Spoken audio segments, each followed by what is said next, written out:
A sloth, a donkey, and a curious human. Send a prompt and see what they're doing.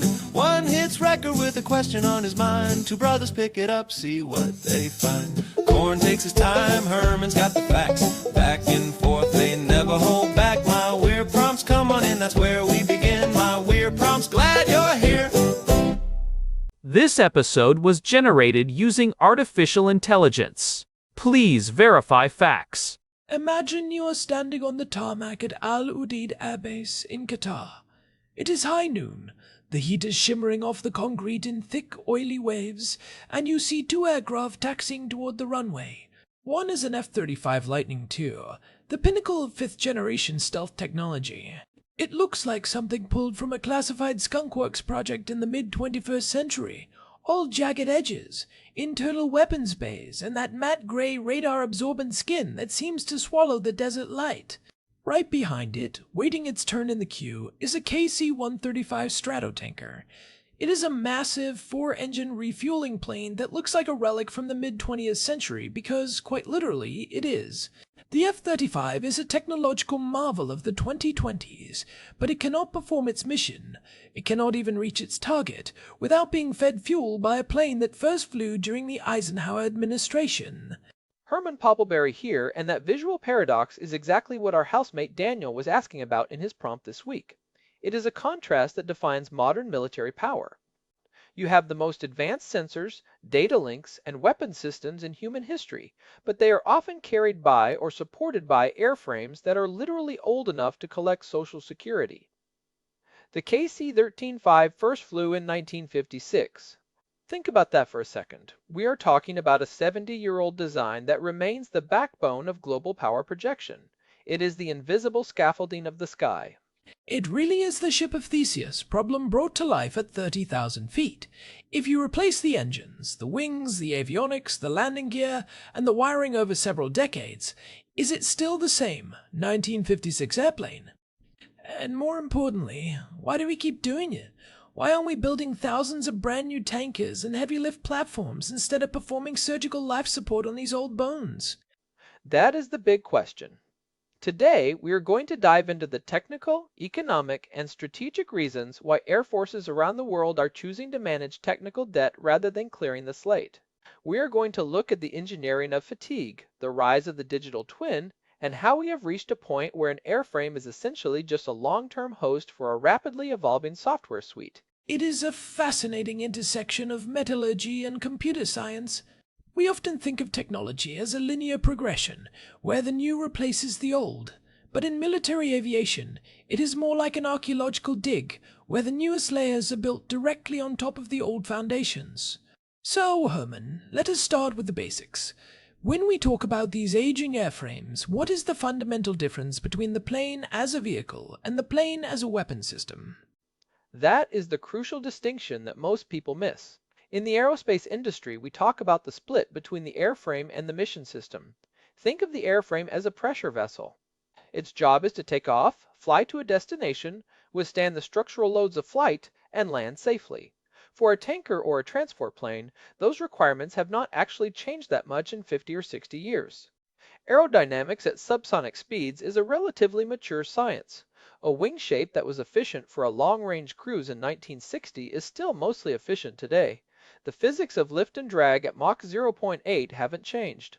Right. So if the physical job of moving through the air is solved, the real innovation happens inside the cockpit and in the sensor bays. The mission system, the radars, the communication links, the electronic warfare suites, the targeting computers, that is where the Moore's Law style of rapid advancement happens. It is far more cost-effective to take an existing, proven pressure vessel and pack it with new electronics than it is to design, test, and certify a brand new airplane from scratch. Designing a new clean sheet aircraft can take 15 to 20 years and cost tens of billions of dollars before the first one even enters service.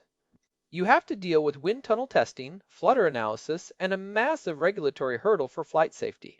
If the old tube still holds air and the wings still stay on, why pay for a new tube? And that is a huge risk. We've seen how difficult it is to bring new platforms online. But that brings up the obvious engineering hurdle. Metal does not last forever. If you are flying a B-52 Stratofortress that was built in 1961, how do you ensure that the wings do not literally snap off due to fatigue after 7 decades of service? We are talking about planes that have flown through turbulence, heavy landings, and high-G maneuvers for longer than most of the pilots have been alive. That is where the science of Service Life Extension Programs, or SLEP, comes in. This is not just a tune-up, it is a deep structural overhaul. Engineers use something called finite element analysis to model exactly where the stresses are highest on an airframe. Over decades of flying, every time a plane hits turbulence or pulls a maneuver, it creates microscopic cracks in the aluminum or steel. This is called metal fatigue. It is a cumulative process where the crystal lattice of the metal literally begins to pull apart at the molecular level. I remember we touched on the concept of entropy in the air in episode 7 on 40, but this feels even more granular. How do they actually find those microscopic cracks before they become a catastrophic failure? You can't just look at a wing and see a crack that is a few microns wide. They use non-destructive inspection techniques like ultrasonic testing, eddy current inspections, and X-rays. But the real revolution lately, especially as we move into the mid-2020s, has been the digital twin initiative. The United States Air Force is now creating high-fidelity digital models of individual aircraft, not just the model type like the B-52, but that specific tail number. They instrument the plane with sensors that record every G-load, every hard landing, every hour spent in a corrosive salt air environment like Guam. So they aren't just guessing based on flight hours anymore. They have a personalized medical record for every single plane in the fleet. By using these digital twins, they can run simulations to predict structural failure before it occurs. This has allowed the Air Force to reduce inspection downtime by up to 30% because they know exactly where to look. They can say tail number 5092 has had a rougher life than 5093 because it spent 3 years in the Pacific humidity, so we need to replace the wing spar on this one 2 years earlier. It is about moving from reactive maintenance to predictive maintenance. They are essentially using 2026 computing power to keep 1960 metallurgy safe. That is incredible, but it still feels like you are fighting a losing battle against time. Eventually, you run out of spare parts. If you need a specific bracket for a 1960s Boeing 707 derivative, you can't exactly call up a factory that closed during the Reagan administration. How do they handle the supply chain for these legacy platforms? This was the Iron Mountain of logistics we discussed in episode 740, and it seems like it would only get steeper as the years go by. This is one of the most impressive parts of the modern defense industry.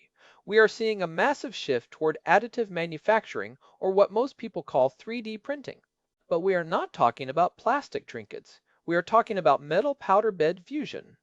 If a part is no longer in production, engineers will take an original part, or even a damaged one, and use a high-precision 3D laser scanner to create a perfect digital model.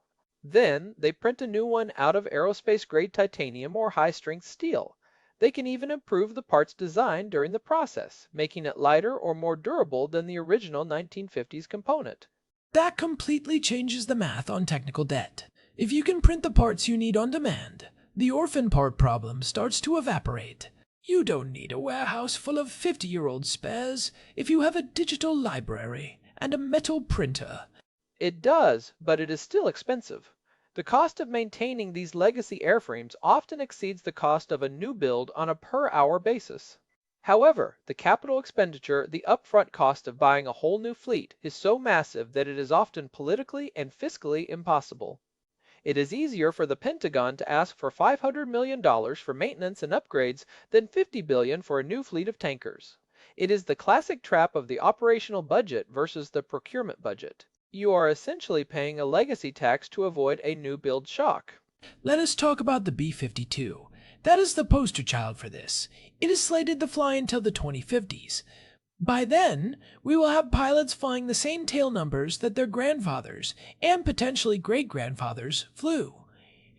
What is it about that specific airframe that makes it so immortal? Is it just that we built it better back then? The B-52 is a masterpiece of over-engineering. It was built during an era where we did not fully understand the exact limits of materials, so we just made everything incredibly thick and heavy. It is essentially a flying girder. Because it was designed for high-altitude nuclear standoff, it did not experience the same low-level, high-stress buffeting that tactical fighters do. Fighters like the F-16 are like sprinters. They burn out fast because they are always pushing their limits. The B-52 is like a pack mule. It just keeps walking. And now they are giving it new engines, right? The Commercial Engine Replacement Program, or CERP. I saw that they are finally swapping out those old smoky Pratt & Whitney engines. Yes, they are replacing them with Rolls-Royce F-130 engines, which are derivatives of the engines used on Gulfstream business jets.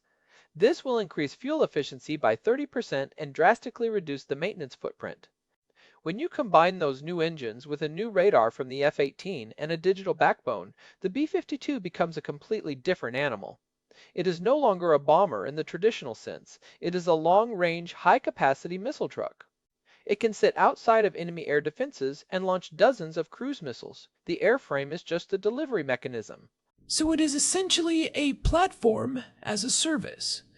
This reminds me of our discussion in episode 425 about why old tech still rules the world. In this case, the old tech is the physical structure, but it is being kept alive by the most cutting-edge digital tools we have. But Herman, doesn't this create a bottleneck? If you have all this new software, can the old wiring and the old bus systems of the plane actually handle the data? That is exactly where the shift toward open architecture comes in.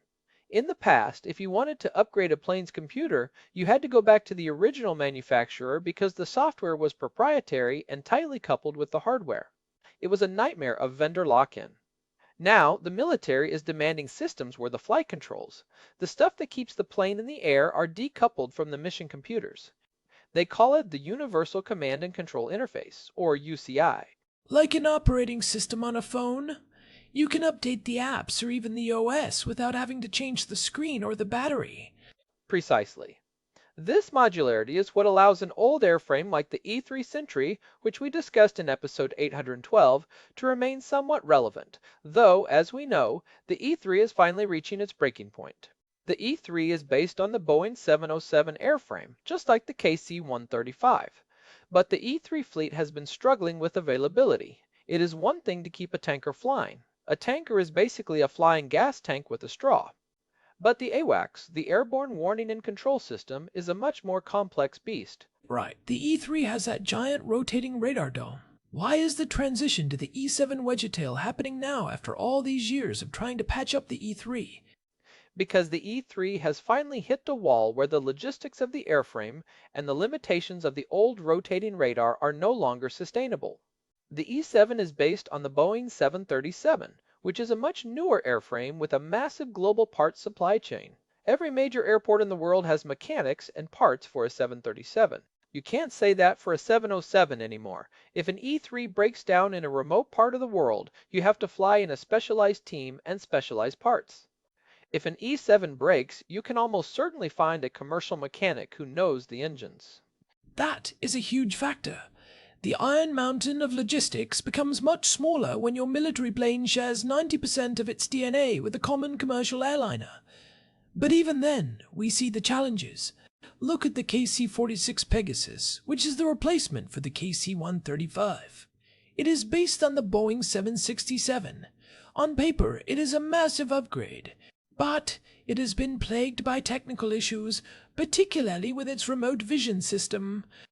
The KC-46 is a cautionary tale. In the old KC-135, the boom operator, the person who steers the refueling pipe into the other plane, actually sits in the back of the plane and looks out a window. It is a very analog, human-centric process. In the KC-46, they replaced that window with a suite of cameras and a 3D display in the cockpit, but the cameras had issues with depth perception and glare. This is why the older KC-135s are still being kept in service. We simply cannot afford to retire the old stuff until the new stuff is 100% reliable. You can't have a gap in the air bridge. The air bridge we discussed in episode 1005. It is the literal lifeline of global operations. If the tankers don't fly, the fighters don't reach the fight. It is as simple as that. So, keeping these legacy fleets alive is not just about saving money. It is a strategic necessity, because our industrial base is struggling to produce new platforms at the scale and speed we need. It really is. And it's not just about the planes themselves. It is about the personnel and the institutional knowledge. There are maintainers in the Air Force today who have spent 30 years working on the KC-135. They know every quirk, every rattle, and every odd smell that indicates a looming hydraulic problem. When you move to a new platform, you lose that deep tribal knowledge. You are starting from zero on the learning curve. That is an interesting second-order effect. You aren't just replacing metal, you are replacing a human ecosystem. But let us look at the broader implications. If we are moving toward this model where airframes are becoming century-long hosts for software, what does that mean for the future of how we buy planes? Does it make sense to even build stealth airframes if the stealth coating is so fragile and has to be maintained every few hours? That is the billion-dollar question. Stealth is a high-maintenance requirement. It is an expensive airframe choice because the skin itself is a mission system. For many missions, like refueling, transport, or maritime patrol, you don't need stealth. You just need a reliable, efficient tube. This is why I think we will see a two-tier Air Force for the foreseeable future. You have the high-end, short-lived, exquisite platforms like the F-35 and the upcoming next-generation air dominance fighter, and then you have the long-lived, workhorse legacy platforms that provide the foundation. It is like having a fleet of Ferraris for the weekend and a fleet of 1990s Toyota Hiluxes for the actual work. The Hilux might be old, but it is easy to fix. Everyone knows how to drive it, and it will probably outlive us all. That is a great analogy, but we have to be careful. There is a point where the technical debt becomes so high that it starts to eat your budget alive. If you are spending 80% of your money just keeping 60-year-old planes in the air, you have no money left to invent the next thing. That is the death spiral people talk about in procurement. You spend so much on the past that you forfeit the future. How do we, as citizens or observers, actually track this? Is there a way to see how much we are spending on these zombie platforms versus the new stuff? One of the best ways is to look at the Department of Defense's Selected Acquisition Reports, or SARs. These are public documents that break down the cost, schedule, and performance of major defense programs. You can see the skyrocketing sustainment costs for legacy platforms and compare them to the development costs of new ones. It is all there in the numbers. If you see the sustainment cost for a platform like the F-22 or the B-52 jumping up by 20% in a single year, you know they are hitting a structural or supply chain wall. I think that is a great practical takeaway for our listeners. If you really want to understand the reality of national defense, stop looking at the shiny brochures of new jets and start looking at the maintenance and sustainment budgets. That is where the real story of readiness is told. It is not about how many planes you have, it is about how many of them can actually take off today. And for those interested in the engineering side, I highly recommend looking into the Air Force Research Laboratory's work on digital twins and additive manufacturing. It is some of the most cutting-edge material science happening today. They are literally using AI to scan for microscopic stress fractures that a human eye could never find. It is a weirdly optimistic story in a way. It shows that we are getting better at understanding the physical world, at measuring and predicting the behavior of materials at a microscopic level. We are learning how to extend the life of our creations far beyond what their original designers ever imagined. It is the ultimate engineering challenge. It is much easier to build something new than it is to keep something old running perfectly for 70 years in the harshest environments on Earth. It requires a level of precision and care that is frankly astounding. So, as we wrap up this part of the discussion, I want to go back to that visual of the KC-135 and the F-35. It is not just a contrast of old and new. It is a symbol of a symbiotic relationship. The new needs the old to function, and the old is given a new lease on life by the mission of the new. Well said. But we do have to wonder, is there a physical limit? Can a metal tube stay in the sky for 100 years? Or will we eventually reach a point where the molecular structure of the aluminum itself just gives up? Even with digital twins and 3D printed parts, there is a limit to how many times you can vibrate a piece of metal before it loses its structural integrity. That might be the topic for episode 2000. Hopefully, we will still be here to discuss it, even if we are being kept alive by our own versions of service life extension programs. Speak for yourself, Korn. I am planning on being a digital twin by then. I will just be a software-defined Herman running on a legacy server. Fair enough. Before we head out, I want to remind everyone that if you are finding these deep dives into the guts of military tech and engineering useful, please leave us a review on your podcast app or on Spotify. It genuinely helps the show reach more curious minds like yours. We really appreciate the support. It keeps us digging into these weird prompts that Daniel sends our way. You can find all our past episodes, including the ones we mentioned today about the AWACS and logistics, at myweirdprompts.com. We have a full archive there and an RSS feed if you want to make sure you never miss a deep dive. We will be back next time with another exploration of the strange, the technical, and the overlooked. Thanks for hanging out with the Poppleberry Brothers today. This has been My Weird Prompts. We will see you in the next one. Take care, everyone. Stay curious. So, Herman, I was thinking about the B-52 again. You mentioned the engines, but what about the actual flight controls?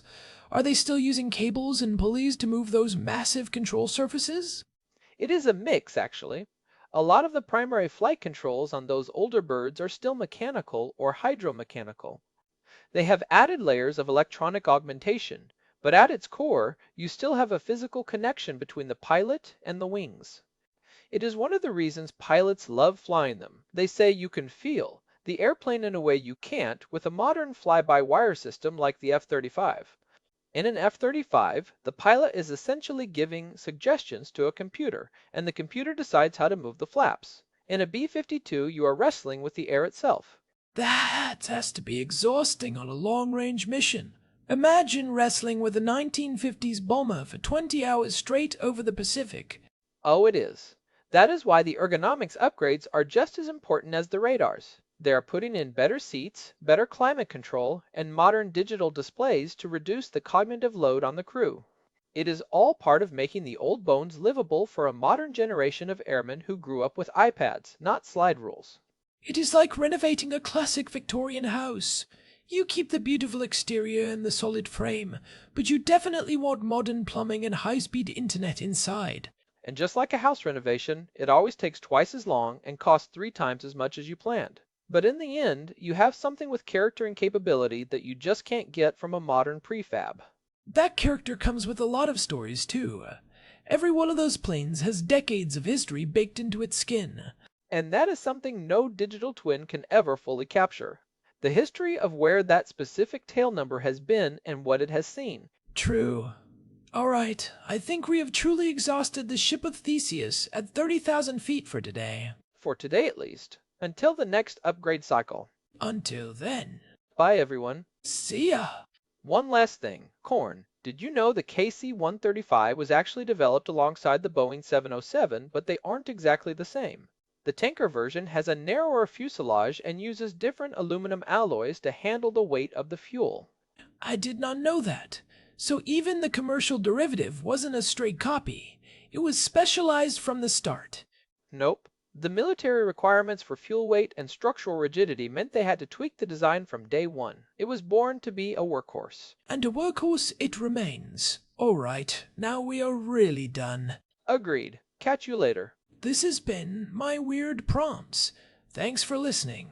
Talk soon. Goodbye. But It is amazing how much we can get out of one prompt, isn't it?